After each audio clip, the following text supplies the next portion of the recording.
recibimos al senador Matías Walker. ¿Cómo está? Mauricio, ¿qué tal? Buenas noches, Cristian Marco. Muchas gracias por la invitación. Gracias por venir. La primera pregunta, muy cortita, se la pregunto como hincha, no como senador.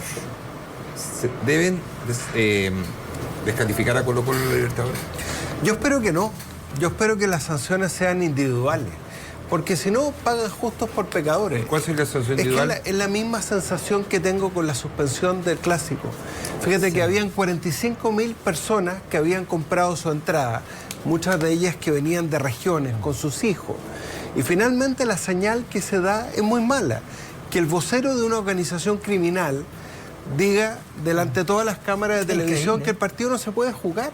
Es una cosa impresionante. Yo entiendo que si hay un informe negativo de Carabineros, el ministro de Seguridad tiene que entender que ese informe es vinculante. O sea, yo creo que el problema de esas sanciones deportivas masivas es que no se sanciona a los verdaderos responsables. ¿Y quién es el responsable en este caso de la cancelación del partido Colo-Colo? Bueno, primero, todas las personas que hicieron este reventón, esta avalancha humana, no es responsable, la Conmebol no los va a juzgar a ellos. Está bien, pero hay una ley que establece que esas personas tienen que ser tratadas como criminales y debiesen ser tratadas como criminales porque para eso tenemos una ley que combate el crimen organizado del 2023. Yo ese año, Mauricio, ustedes se recuerdan, y lo dijimos en este programa, dije, hay que tratar a las barras bravas como organizaciones criminales. ¿Por qué? Porque la ley que aprobamos el 2023 dice que mientras 2 o más personas se organicen para cometer crímenes, eso significa penas de cárcel, de 5 años y un día. Pero el Estado no lo ha hecho. No. Pero usted dice responsabilidad individual. ¿Quién es responsable individual de lo que pasó dentro del estadio? Porque lo que importa ahora es la descalificación de Colo-Colo. Está bien. Yo hablo como legislador. La ley establece 2 responsabilidades. Las responsabilidades penales individuales a quienes cometen delito o crimen. Recuerdo. Segundo, la responsabilidad del organizador del espectáculo. Yo quiero recordar que en la Ley de Derechos y Deberes del Fútbol establecimos que el organizador del espectáculo es solidariamente responsable por los hechos de violencia, por el incumplimiento de las medidas decretadas por la autoridad y por los delitos que se cometan, incluyendo los representantes legales, si no han empleado la debida diligencia. Entonces la Conmebol debiera sancionar a Aníbal Mosa. Las sanciones deportivas las tiene que aplicar la Conmebol. Yo espero que no se castigue a todos los hinchas colocolinos y que se determinen sanciones individuales económicas al organizador del espectáculo y también penales a quienes cometieron delitos o crímenes. Jugar sin público ya una sanción económica. Senador, si la ley, como usted bien dice, existe, si la ley existe como organizaciones criminales, ¿cómo le explicamos a la gente que no se aplique? Bueno, pasamos de romantizar a las barras bravas hace poco tiempo. De verdad. Y yo no quiero politizar este tema. ¿Pero quién la romantizó? Primero, hay un programa de gobierno que hablaba del barrismo social, de Gabriel Boric. Gran error. Por eso yo valoro que el ministro de Seguridad esta semana haya hablado de crimen organizado. Por primera vez un ministro habla de crimen organizado. Pero esto no es solamente culpa del Frente Amplio, del Partido Comunista. Yo quiero recordar que había un diputado de la UDI, señora Boone, que fue con Pancho Malo a presentar un recurso de protección a la Corte de Apelaciones. Entonces esto no es un tema solamente de la romantización de la izquierda, también viene de la extrema derecha. ¿Sí? Por eso los extremos son malos. Y los dirigentes del fútbol que son por supuesto, son responsables. Y por eso hicimos responsables en la ley a los dirigentes.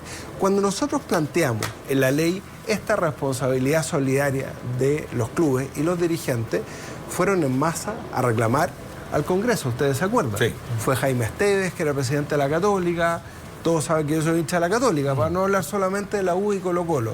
Estaba José Jurasek, en representación de la Universidad de Chile, creo que estaba don Arturo Salán, en representación de Colo-Colo, y dijeron, ¿cómo nos van a hacer responsables a nosotros si no tenemos nada que ver? Bueno, ellos son organizadores del espectáculo. Si en un recital, por ejemplo, el recital de Shakira, cualquier otro, queda una tendalá, ¿quién asume la responsabilidad? El organizador del espectáculo. Y para eso tenemos una ley de seguridad privada, una nueva ley de seguridad privada que establece claramente esa obligación. ¿Pero por qué no se aplica lo que le comenté de la organización criminal? Digamos. Bueno, yo le que planteé, Cristian, el año 2023, a propósito de esta ley contra el crimen organizado y a propósito que yo llamé públicamente, y lo hablé con el subsecretario del Interior de la época, a tratar a las barras bravas como crimen organizado. Por supuesto, muchos me trataron de exagerado. a que se aplique la nueva ley. Eso significa presentar acciones por parte del Ministerio del Interior. Eso significa que de oficio el Ministerio Público inicie investigación. Yo sé que el Ministerio Público está investigando homicidios que se han producido entre los piños de las barras. Hay delitos de secuestro que no se tratan como secuestro. ¿Qué es lo que es esta retención de un bus, obligar al chofer del Transantiago que lo coquetean a cambiar su recorrido? Eso es un secuestro. Absolutamente. Entonces son delitos conexos que deben ser tratados como crimen organizado. ¿Qué significa eso en la práctica? Para no hacer leguleyo. Pena de cárcel. Estamos hablando de 5 años y 1 día. Prohibición de asistencia a los estados. Por ejemplo, el vocero que apareció suspendiendo el partido, ese tipo debería estar por lo menos investigado por la policía, ¿no? Pero por supuesto, porque acá estamos hablando de crimen organizado que tiene sus voceros, que tiene sus piños, que lo único que no le importa es el fútbol. ¿Sí? Hasta saltaron la Casa Alba, ¿no? Así es. Donde estaban todas las a los pertenencias implementos de los juveniles. de los juveniles Colo-Colo. O sea, lo único que no le importa a esta gente es el fútbol. Hoy día el gran problema de Chile es el crimen organizado y las barras bravas son una expresión más del crimen organizado. Senador, ¿es el momento justo para terminar con Estadio Seguro? Por supuesto, yo lo planteé hace mucho tiempo. Estadio Seguro es un programita que depende ahora del Ministerio de Seguridad. Claro. Acá debiéramos tener una Agencia Nacional de Seguridad en los recintos deportivos que trascienda a los gobiernos, políticas de Estado de largo plazo, independientemente del gobierno de turno, en coordinación con la Agencia Nacional de Inteligencia, con Carabineros. O sea, acá esto se anunció por las redes sociales, por fuentes abiertas, esto reventó. no hay inteligencia. Eso ya, pero, senador, es cosa de meterse a pero, senador, Facebook. lo dijo, Así de lo básico. dijo, lo dijo en el bloque anterior Cristian, Así convengamos de básico. que esto sucede todos los partidos, no es que sucedió en este en particular, sucede en todos los partidos. Esto de que llamen a la avalancha, esto era un tema conocido. Pasó la U Botafogo hace una semana antes, que no hubo tragedia, digamos, pero hubo un intento de avalancha y pasa habitualmente. Pero Cristian, yo fui testigo hace 2 semanas atrás, fui al Estadio Nacional a ver a la Católica con Unión Española. También. Cuando también, se agarraron a también. cuchillo, para que hablemos además de también. todo entre distintas piños, facciones dentro de una misma barra. De la Católica. De la Católica. Y no estaban mirando el partido, si yo estaba en el estadio, lo vi. Sí. Y se agarraron a cuchillazo limpio y terminaron con 3 personas heridas. A mí lo que me llama la atención es que sigue yendo gente al estadio, a pesar de todo. Habemos algunos porfiados que seguimos yendo al estadio. Yo, por ejemplo, peleé durante mucho tiempo para que me acreditaran de la NFP, logramos este año que me acreditaran y resulta que ahora me da miedo ir al estadio. De verdad que a mí me da miedo. Ahora, esto es un tema cultural, ojo. Yo estaba recordando mientras hablaba Cristian lo que pasó en el Brasil 2014 en el Mundial. ¿Cuál fue la avalancha de hinchas chilenos para entrar en el partido contra España? Estadio Maracaná. Puerta Claro, 16, rompieron una mampara y entraron como se entra acá, porque es una cuestión cultural. Un reventón, justamente. Un reventón. Falta esa inteligencia interna, senador, esa inteligencia de seguir, de no sé si, digamos, involucrarse, pero sí seguir las actividades que hacen estos movimientos. Por supuesto. Hoy día la ley establece, a propósito de lo que ustedes mencionaban, que los clubes tienen que tener jefe de seguridad. Antes ni siquiera era obligación tener jefe de seguridad. Hoy día se establece que tiene que haber un plan de seguridad. Y quiero aprovechar de desmitificar algo, porque yo he visto algunos colegas de ustedes, incluso algunos dirigentes, que dicen el problema es que Carabineros se fue de los estadios. Perdón, la ley nunca ha sacado a Carabineros de los estadios. Y ojalá pudiéramos tener a Carabineros en las inmediaciones y también adentro. Lo que pasa es que los recursos policiales son limitados y el mismo crimen organizado que actúa dentro de los estadios actúa fuera de los estadios y en los barrios. Entonces, por eso es que la ley estableció que se puede exigir al organizador del espectáculo tener guardias privados para ser coadyuvantes de la seguridad. Pero la ley nunca ha sacado a Carabineros de los estadios. Carabineros es el que en términos operativos determina dónde va a actuar para ser más eficaz. Lo que espero es que no pasen 3 días, se nos olvide como todo se nos olvida todo. Yo recuerdo que estuvo con nosotros aquí más o menos 1 año y medio. Así es. Y estábamos hablando de la reforma a la ley de sociedades deportivas. Así es. Usted hizo un compromiso. Sí. Y Se aprobó en general. No pudimos ponerlo en tabla en la Comisión de Constitución. Inexplicablemente no se puso en tabla, insistimos. Ahora el gobierno le puso suma urgencia y quiero destacar que la senadora Paulina Núñez, que acaba de asumir la presidencia de la Comisión de Constitución, lo primero que dijo es comprometerse a poner en tabla la reforma de la ley de sociedades anónimas deportivas. Ya se votó en general, solo falta que se voten las indicaciones. ¿Qué es lo que hacen las indicaciones? Terminar con la multipropiedad. Ningún empresario va a poder ser dueño más de un club, ni directa, ni indirectamente, ni a través de la señora, el primo, el tío, ¿algunas el acciones contador. para poder tener un paquete accionario mínimo de un porciento? Nada. Hoy día la ley tolera un 5%, porque la Comisión de Mercado Financiero le estamos dando atribución. Hoy día la Comisión de Mercado Financiero no se mete en la sociedad anónima, salvo en la sociedad anónima abierta. Por eso es la fiscalización de Sartor. Claro, por eso entra ahí. Y por eso, además, presentamos una indicación para que las universidades, ojo, puedan participar en la liga local a través de un fondo de deporte profesional. Es algo que conversamos con la rectora de la Universidad de Chile, que está muy preocupada de lo que está pasando en esa institución. Y eso es válido para todas las universidades. Puede ser la Universidad de Concepción, la propia Universidad Católica, el día de mañana. Terminar con la posibilidad que los representantes participen en la propiedad o en la administración de los clubes y separar definitivamente la federación de la liga local. Quiero decir que conversamos con el sindicato de futbolistas y ellos apoyan 100% esta reforma. ¿Por qué no se puso? Perdona. No, dale. ¿Por qué usted dijo recién, lo iba a poner en tabla y lo echaron para atrás? ¿Por qué? No sé. ¿Cuál es la resistencia que hay? Senador, usted debe saber, perdóneme, ¿por qué algunos colegas suyos se han opuesto sistemáticamente a la modificación de la ley de sociedades anónimas deportivas? Mira, para mí es un misterio, Marco, te digo sinceramente. Yo presenté este proyecto el año 2016. Tuvimos mucho apoyo en la Cámara de Diputados, de la Marisela Santibáñez, la Erika Olivera, de Marcos Solantay, transversalmente. Tucapel Jiménez de esa época. Mira, llegó al Senado el año 2018, nos costó un mundo ponerlo en tabla para aprobar la idea de legislar. Ahí nos ayudó mucho Sebastián Keiter, presidente de la Comisión de Deporte. Pero la Comisión de Constitución, que debía votar la indicación, nunca lo pusieron en tabla. ¿Por qué? Le dejo a ustedes la investigación. Yo sé que hay muchas presiones, porque hay mucha gente poderosa que participa de la multipropiedad, etcétera. Pero ¿Qué gente poderosa? No sé, pero a ver. Es que ¿sabes lo que pasa? Yo quiero llevar lo siguiente. Si no hubiera sido por la Comisión de Mercado Financiero, esto que está siendo considerado hoy día la pirámide más grande que existió en la historia de Chile, porque esto supera lo de Chang, supera lo de... Los quesitos. Inverlink, supera lo de los Sauer, supera todo. Y tangencialmente agarra a el Fondo Táctica Sport, que es el fondo que es dueño de las acciones que hoy día están embargadas por parte del interventor de la Comisión de Mercado Financiero. Las acciones de azul-azul. De azul-azul, más el recurso que fue aprobado. Es decir, que hoy día estamos conociendo de verdad quiénes son los dueños. Es decir, algo que nosotros hace 2 años, ustedes saben, venimos hablando de quiénes son los verdaderos dueños de la U. Y resulta que hoy día lo vamos a saber gracias a la Comisión del Mercado Financiero, pero tiene que ser en forma tangencial. Cuando vamos a tener transparencia en el fútbol.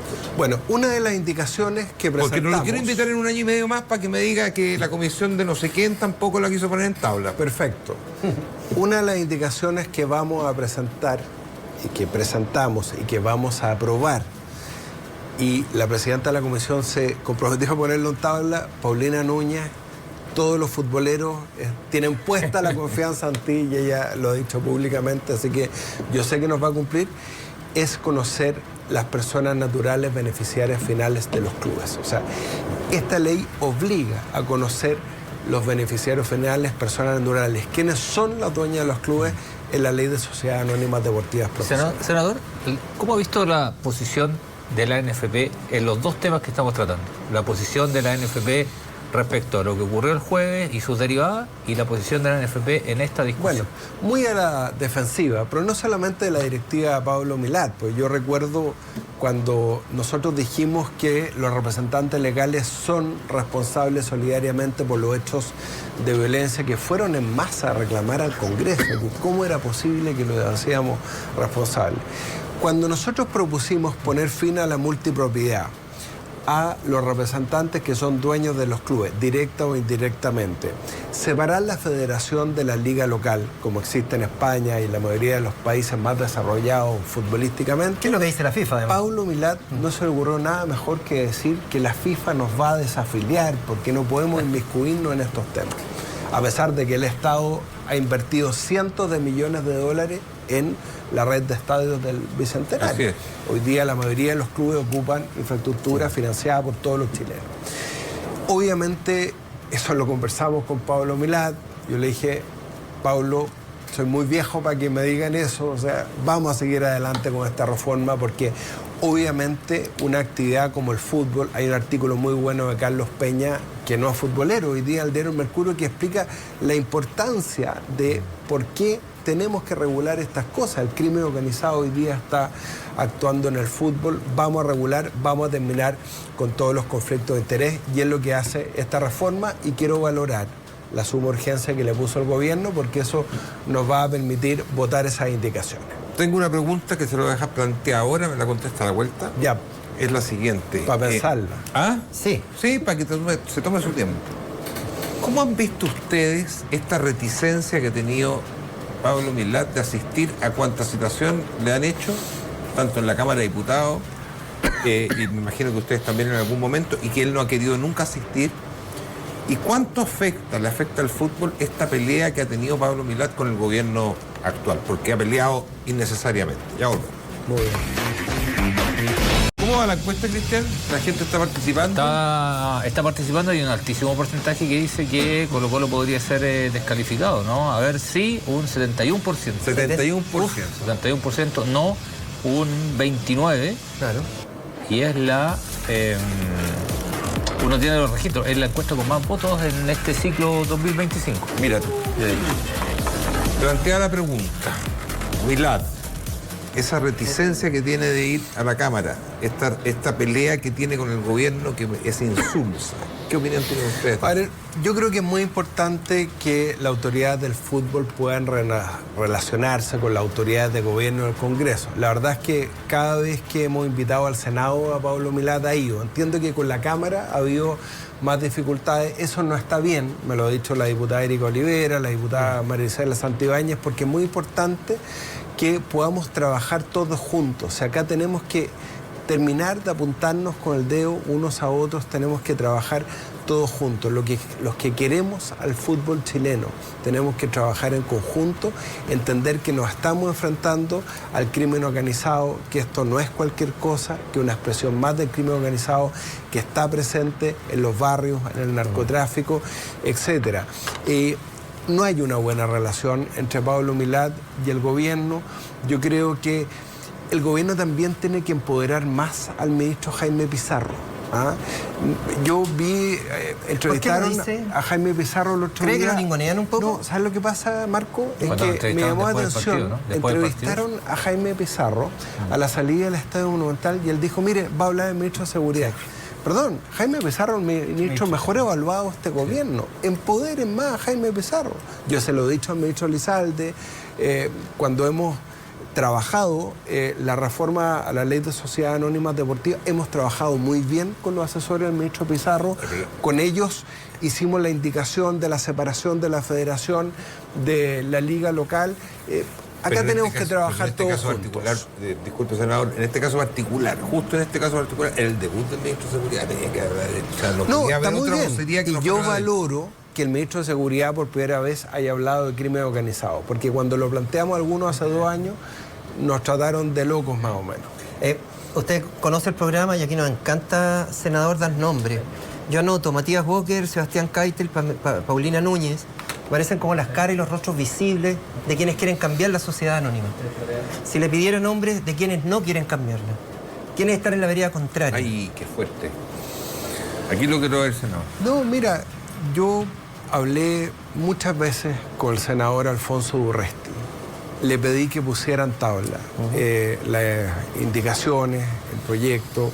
No fue posible ponerlo en tabla. Yo sé que la Comisión de Constitución ha estado con la agenda de seguridad, ahora con la reforma al sistema político, pero yo prefiero hablar en positivo. Ahí lo vi. La senadora Paulina Núñez no me consta, pero sí creo que ha habido presiones públicas de los dirigentes de decir, no se metan en esto, la FIFA nos va a castigar, esto es un tema que lo vamos a resolver nosotros, pero digámoslo derechamente. Cada vez que Pablo Milad propuso reforma de estatuto para terminar con la multipropiedad, el Consejo de Presidentes no. lo rechazó, porque necesita un 80% de quórum. Entonces, ¿cómo los mismos representantes, los multiempresarios van a votar a favor de quitarse su posición actual? A ver, yo sé que el lobby es difícil comprobarlo, pero usted percibe que los mismos lobistas que no quieren cambiar la ley de sociedad anónima son los que están detrás, por ejemplo, que los que hicieron lobby por las casas de apuestas ilegales. ¿Hay un nexo? ¿Usted percibe que hay una conexión? No me consta, Marco. Yo soy abogado, quiero ser súper responsable, no me consta. En el caso de las casas de apuestas, yo soy partidario de regularlas, no de prohibirlas. Y voy a decir por qué. Porque una realidad existe en todo el mundo. Sí, como claro, cuando los taxistas se oponían al Uber. Claro. Entonces, yo prefiero que estén reguladas, prohibir los conflictos de interés, porque yo veo a los mejores deportistas del mundo siendo rostros de casas de apuestas. Lo importante es que esas casas de apuestas estén reguladas, paguen impuestos, que es lo que quiere la subsecretaria de Hacienda y un proyecto del gobierno, pero que no tengan ningún conflicto de interés con los deportistas. Hay todo un lío en Italia que está y con los dirigentes. Implicaron a Ángel Di María en el tema de casa de apuestas, pero bueno. Tenemos el profe Torres en el último minuto. Sí, exactamente. El profe Torres está en Madrid, se va a incorporar a esta conversación. Alejandro, ¿cómo estás? Buenas noches. Buenos días para ti. Buenos días, acá se hizo a las 5 de la mañana. Gracias, Mauricio, Cristian, Marco. Hola, profe. Hola, ¿qué tal? Llegando recién a casa el profe. Tú dijiste que tenías algo para aportarnos a esta discusión con respecto al tema de la violencia. Lo recogimos porque la Subsecretaría del Interior, cuando lo preguntamos respecto a los hechos de violencia en general en los estadios, nos respondió que de 6.000 partidos entre el 2015 y 2022, el 20%, es decir, 1.500, hubo algún tipo de problema. Daños, desórdenes, fuegos artificiales, lanzamiento de objetos contundentes, partidos con riña, ingreso a la cancha. O sea, esto que está ocurriendo no es nada sorpresivo. Imagínate tú, 20%. Que en un periodo de 5 años, 1.500 haya un hecho de violencia. Entonces, es evidente que después no te quejes porque el público no está yendo al estadio, pero esto, como lo dijeron ustedes y como se ha dicho mucho, se veía venir. Ahora yo creo que es insuficiente, tienen que pasar hechos peores todavía para que tomemos carta, porque finalmente era evidente lo que iba a ocurrir en el Estadio Monumental. Dato duro, senador. Durísimo, y por eso es que venimos insistiendo tanto en tratar a esta gente como crimen organizado, que se aplique el derecho a admisión, que se empleen los medios tecnológicos. No puede un guardia de seguridad que puede tener 60 años, está jubilado, que gana el sueldo mínimo, contener estos reventones, esta avalancha. Por eso hemos insistido tanto en los torniquetes, en el control biométrico, en las cámaras de reconocimiento facial. Si no hay que inventar la rueda, si esto es lo que se ha hecho en Europa, Alejandro lo sabe, y en varias partes del mundo. No hay ninguna excusa para que no se haya implementado. La Ley de Derechos y Deberes del Fútbol faculta al organizador del espectáculo para emplear medios tecnológicos en las medidas de control de acceso. Yo soy autor de la indicación para establecer el registro nacional de hinchas, pero no hay ninguna excusa para que no se haya implementado. Incluso se estableció como un piloto. Yo mismo me enrolé como hincha. De la UC, obviamente. Y a los hinchas de la Católica se nos pedía... Cualquier hincha, cualquier persona se puede enrolar. Y me demoré 2 minutos en enrolarme con la foto de mi cara, la cédula de la identidad. No cuesta nada. Hoy día tenemos una ley de protección de datos personales que bajo el consentimiento de quien adquiere una entrada permite, y yo consiento, que se utilicen mis datos personales para garantizar mi propia seguridad. Eso se lo he explicado personalmente a Pablo Milat, a sus asesores, y eso se debió hacer hace mucho tiempo. ¿Por qué? Voy a disculpar porque a Pablo es la Milat. única manera, No, es la única manera de evitar que una persona que tiene derecho a admisión, prohibición de acceso, no entre a un estado. Me consta, porque lo sé de primera fuente, de una empresa que estaba postulando a instalar el reconocimiento facial, a instalar los torniquetes, a instalar la entrada biométrica, y los clubes no quieren gastar ese dinero. Así es. Y es responsabilidad de los clubes. Y ahí tiene razón usted. El problema del Consejo Presidente por y los clubes son hoy día la piedra de tope que tiene el fútbol parado como está. Porque nosotros le pegamos a Milat porque es la cara visible, pero esta pasada... Yo le he dicho siempre, para mí el problema, incluso deportivo también, y afuera, y esto lo demuestra, lo que es el Consejo de Presidentes de clubes. Entonces, aquí hay que no se mueve. Pero por supuesto, sí. Acabo de decir, se requiere un 80% de Exacto, quórum en el Consejo de Es horrible. Presidentes para aprobar la reforma de estatuto. Cuando Pablo Milad llevó el fin de la multipropiedad al Consejo de Presidentes, se rechazó. No, sí, Pero ¿por qué los clubes se resisten a poner a hacer una regulación en las entradas de los estadios? No entiendo. Porque ellos siempre han querido que el Estado se haga cargo de esto. Sí, es por el Yo gasto siempre plata. digo, ¿Es la plata o no? O sea, que El recurso. Ahí es donde, ahora entiendo las palabras de Cordero cuando dice que el fútbol... pero por supuesto, Socializa, No, Mauricio, no, dijo una cosa peor, dijo que... privatiza la ganancia. abusadores. Sí. ¿por qué cuando se vendió el canal del fútbol no se aprovecharon esos excedentes para invertir en seguridad, en control biométrico, en torniquete, en cámaras de reconocimiento facial? Todo para adentro. Profe, ¿algo más? Porque vamos a cerrar este bloque con el senador para seguir contigo. Ya, lo siguiente, para cerrar y a propósito de lo mismo, los clubes tienen la obligación de presentar los presupuestos a la Comisión para el Mercado Financiero. Y te doy un dato. Menos del 1% de los ingresos es destinado para seguridad, partidos, vallas y cámaras de seguridad. Así es. Que la Católica, están hablando de la Católica, no quiero acusar a nadie por supuesto, recibió o presupuestaba recibir 15.000 millones en el 2023 y destinó a seguridad 36 millones, el 0,2%. Entonces de esa manera no puedes garantizar la seguridad a nadie, ni te voy a nombrar los clubes que destinan cero, porque también tengo ese dato. Lo vamos a ver a la vuelta de la pausa, senador. Muchísimas gracias. Muchas gracias Espero por que no la pase un año y invitación. medio. Por supuesto. Ahora inviten a la senadora Paulina Núñez porque Feliz. ella les va a decir cuándo va a poner en tabla las indicaciones. Yo creo que va a ser Buenísimo. de aquí a 2 semanas. Vamos a despachar el proyecto a la Cámara y se aprueba en tercer trámite. Senadora Paulina Núñez está desde ya invitada al programa. Muchas gracias. Gracias.